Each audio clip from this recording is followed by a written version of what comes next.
เอาหมากยังนี่เฮ้ยมาลิจีหมากลิจีด้วยเฮ้ยพี่น้องห่านสลัดบรรณาสลัดบรรณาให้แม่น้องนิ้งเพื่อนพี่น้องเลยบรรยากาศก็ดีทำเลยดีแต่ว่าลูกค้าบอกคอยเข่าเนาะลูกค้าบอกคอยเข่ามาอุดหนุนนี่แหละโอ้หน่วยก็ไม่จะหน่วยงามมีมักม่วงไข่เนาะมักลิ้นจี่เพื่อนพี่น้องมีแต่มาธรรมชาติบ้านเนาะทำเลก็ดีเนาะจริงมันต้องมีลูกค้าแล้วมาแม่เพื่อนลูกค้านั่งกินข้าวเฉยเจอลูกค้ามาเจอสบายดีทางน่ะสบายดีอันเหยียดแข็งปุ๊บบ่เป็นยังดอกเมื่ออยู่ที่เหยียดแข็งเหยียดขาสบายดีมาอุดหนุนเด้อบ่แพงดอกยังเลยบ่แพงค่ะมังมีมังม่วงนึกว่าลูกสาวขาดองบ่แพงดอกลูกสาวก็บ่แพงดอกเอาเท่าไหร่ขาดองค่ะเอาบ่หลายดอก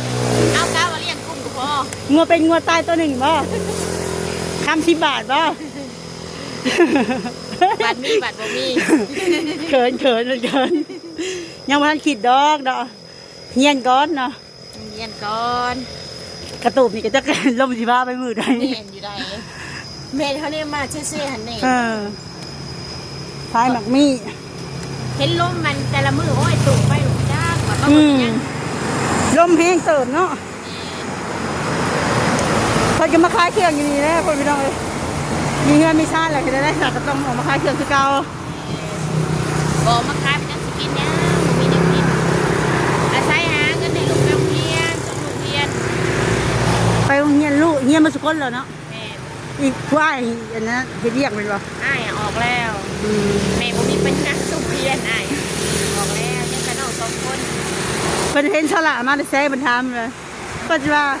ใครว่าแป้งรถก็ไปจอดที่รถเห็นดีกว่าขนาดเลยฉลาดก็เลยบอกว่าเอาใส่มาโลดเอาใส่มาโลดคันแช่แป้งหาย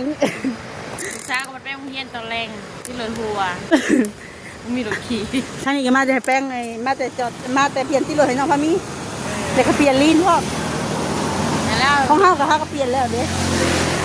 แต่พอมันย่างเก่าที่เหนื่อยไว้พอมันสิมีเศษเล็กมันคาอยู่ในเด้เวลาขี่มันก็เลยนั่นนะแทนเปลี่ยนเป็นนะเปลี่ยนให้ท่านที่ซื้อใหม่จะมันแพงเด้แพงอะไรได้นี่อะไรเอ้าไป